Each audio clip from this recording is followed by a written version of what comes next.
सरकार जिसकी भी हो, कोई विपक्ष में हो विपक्ष में हो, बिल अधिनियम अध्यादेश आते हैं और जाते रहते हैं।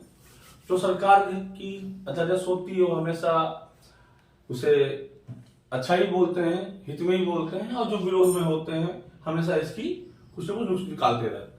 ये तो सच है। तो हम इन मुद्दों पे नहीं जाते, चीज समझने की कोशिश करते हैं। जो हमारे देश के लिए अभी सबसे जल्द मुद्दा बना हुआ किसान आंदोलन, एमएसपी। समझेंगे एमएसपी है क्या और यहाँ समस्याएं कहाँ हो रही है। एमएसपी है क्या और समस्याएं कहाँ हो रही है, तो देखते हैं। एमएसपी जो लाया गया है, मिनिमम सपोर्ट प्राइस, जिसे इसेंशियल कमोडिटी डील 2022 के तहत लाया गया है। किसके तहत लाया गया है? इसेंशियल कमोडिटी डील 2022 के तहत अध्यादेश लाया गया। आर्टिकल 123, जिसे बाद में हम पढ़ लेंगे, उसके तहत लाया गया है।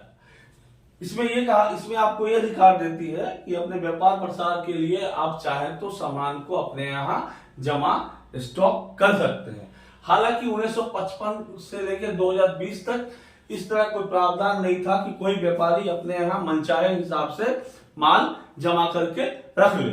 लेकिन 2020 में कोरोना के टाइम में एक बिल लाया गया है और अधिनियम पास किया गया, जिसके तहत कोई भी व्यापारी अपने गोडाउन में, अपने जो भी व्यापार का स्थान है वहां पे जाके अपने माल को अपने हिसाब से जमा करके रख सकता है, सिवाय वार और महामारी के दौर छोड़ के। ये दो वक्त छोड़ के आप कभी भी आप अपने हिसाब से मनचाहे ढंग से माल को स्टॉक कर सकते हैं। अब क्या है, आप जब कोई अधिकारी वहां पे छापा मारने जाएगा, जो कि पहले सुना जाता था कि लोग छापा मारते हैं, तो छापा मारने जाया करते थे, तो आप बोलेंगे भैया ना महामारी है ना वार है, आप हमारे छापामारी नहीं मार सकते हैं। इसेंशियल कमोडिटीज मतलब हो गया पहले जो इन चीजों का, नमक, तेल, चीनी, आटा, गेहूं, आलू, जो हमारे रोजमर्रा की जरूरतें हैं, इन चीजों का होर्डिंग या स्टॉक शुरू होता है इस बिल के तहत।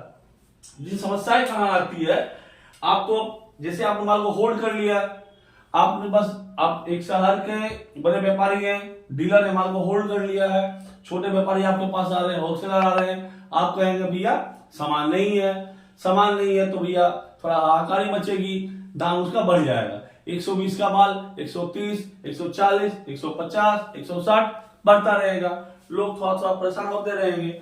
जब देखेंगे भैया 220, 230 रुपया हो गया, अब धीरे धीरे माल छोड़ना शुरू कर देंगे। तो यहाँ पे क्या हो रहा है, व्यापारी को बहुत ज्यादा मुनाफा हो जा रहा है, किसान वहीं रह रहा है। यहाँ पे सरकार की अपनी दलील है, सरकार कहती नहीं माने तो भैया ऐसा कोई नियम नहीं बचे एक पक्ष को फायदा हो। किसान कहती है, सरकार कहती है किसान चाहे तो, आप चाहे तो, हम चाहे तो, व्यापारी चाहे तो कोई भी सामान का स्टॉक कर सकता है। सरकार अपना पक्ष रख रही है कि मैंने व्यापारी को तो नहीं कहा सिर्फ, चाहे तो किसान भी अपना माल स्टॉक कर ले, कोई आदमी कर ले, मतलब आप चाहे तो स्टॉक सामान कर सकते हैं। अब समस्या कहां पे आती है, ये आप भी जानते हैं, किसान अगला बीज बोने की तैयारी करेगा ना कि सामान स्टॉक करेगा। सामान स्टॉक करता है, उसके पास जगह कितना पर्याप्त उपलब्ध हो सकती है, ये भी आप जानते हैं, अंदाजा लगा सकते हैं किसान के पास जगह की मात्रा कितनी हो सकती है और कितना सामान स्टोर कर सकता हो, 1 महीना, 2 महीना, 3 महीना उसके बाद।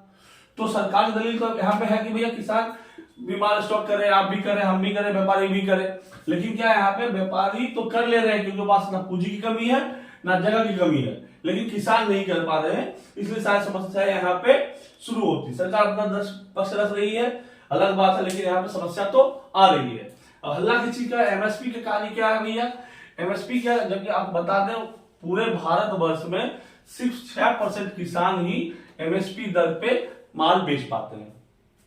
बाकी 94%, 94% जो किसान हमारे हैं वो कभी यहाँ, कभी वहां, कभी जहां तहां, सारा जहां यहाँ वहां मिला के अपना माल बेचते हैं। तो भैया प्रॉब्लम कहां पर होती है, एक किसान है, मान लीजिए आप सामान लेके गए एफसीआई गोडाउन में, गोडाउन वाले ने बोल दिया आपको भैया गोडाउन में जगह नहीं है, या बोरा नहीं है, या ये समस्याएं हैं, बाबू नहीं है, माल नहीं ले पा रहे हैं, तो आप तो परेशान हो जाएंगे। कितना बढ़वा जाएंगे आप, एक किसान कितना बढ़ जाएगा कि किसी गोडाउन में चक्कर लगाने के लिए, ट्रक में भर भर के। तो किसान वहां मजबूर हो गया। आपने तो बोल दिया जगह नहीं है, आपने बोल दिया मैं नहीं ले सकते, आपने बोल दिया बोरा नहीं है मेरे पास, जो भी कहानी अधिकारी दी है बोल बता दिया। किसान ट्रक में माल लेके गया है, वो क्या करेगा, मजबूर में मंडी जाएगा। मंडी कहाँ जाएगा, वो मंडी जाएगा। मंडी में कोई दलाल मिलेगा, कौन मिलेगा उसको, कोई दलाल मिलेगा, और उसे 25-30 का जो सामान है मजबूरी में 8 रुपया 9 रुपया 10 रुपया में बेच के आ जाएगा। मजबूरी में 8 9 10 में बेच के आ जाएगा। अब क्या करेंगे आप, अब जो एफसी वाले बाबू हैं, जो बड़े बड़े व्यापारी वाले बाबू हैं, बड़े बड़े अधिकारी जो हैं, वही मंडी में जाएंगे, बोलेगा भाई बुआ तुम माल खरीद लिया उससे, आया था पिछले दिन वापस कर दिए थे, तुम्हारे पास आया था क्या, हाँ वो आया था, खरीद लिया ना, हाँ तो ठीक है, मलबा हमको 12 या 13 रुपया में दे दो। 2 रुपया मंडी वाले कमा लिया, ये 12 रुपये में लेके आ गए। अब बाबू क्या करेंगे, अपने बही खाता में दिखा देंगे एमएसपी प्राइस 25 रुपया में माल खरीदेंगे। किसान को मिला 8-9 रुपया मिला, मंडी वाले को 4-5 रुपया मिल गया कुछ घंटों में, और बाबू जो कुछ नहीं किए, सिर्फ किसान को लौटा दिए, सिर्फ उनको बता दिए, बहाना दे दिए, वो बाबू 12 से 13 रुपया वहां पे पर केजी छापलीस पर केजी वहां पे मिल गया उनको। तो ये समस्या जो है, अब इनको तो बिना कुछ किए इतना मिल गया, मंडी वाले बाबू को तो घंटा 2 घंटा का हेरफेर में 5-8 रुपये कमा लिए, और किसान को तो कुछ मिला नहीं, किसान को मिला नहीं। अभी भी सुनने में आया था कि हरियाणा या कहां पे मक्के का 6 रुपया बेचा गया, जबकि उसकी एमएसपी है लगभग 18.5 या 19 रुपया में, याद नहीं है, 18.5 या 19 एमएसपी है, और बेचा गया 6 रुपया, बेचा गया 6 रुपया में, 6 रुपया बेचा गया है। अगर 6 रुपया का रेट था 1995 या 94 या 95 में होगा, ठीक से याद नहीं है, जो भी हो 94 95 96 में 6 रुपया रेट था। अगर वही रेट एमएलए एमपी को सैलरी 95 की दे जाए, क्या वो लेंगे? एक एमएलए एक एमपी जिनका सैलरी जो 1995 96 में हुई है, उनको अभी तक लेंगे नहीं। एक किसान मजबूरी में बेचना पड़ा उनको, 6 रुपया में ही बेचना पड़ा। क्यों? कहानी वही, स्पेस नहीं है, ये नहीं है, वो नहीं, वगैरह वगैरह। अरे भैया हमारे देश में स्पेस की कमी है क्या?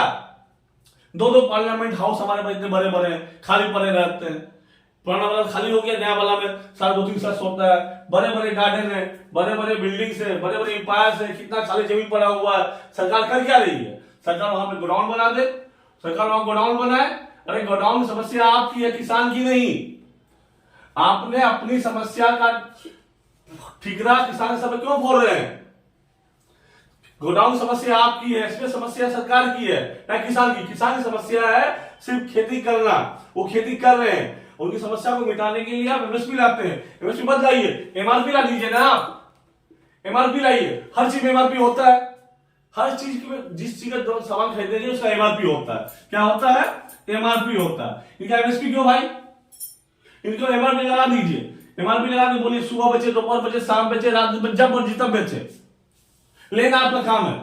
कैसे लेंगे, जगह कहां से लाएंगे, जगह कहां बनाएंगे, वो आप समझिए, जगह वो आप समझिए। आप किसान तो बेचारा खेती भी कर रहा है, 4 महीना पूंजी भी लगा रहा, परेशान भी हो रहा, तूफान भी देख रहा, बारिश भी देख रहा, फिर जब बेचने जाए दाम कुछ और, सोच के जाए कुछ और, होता कुछ और, लाभ कमा रहा कोई और।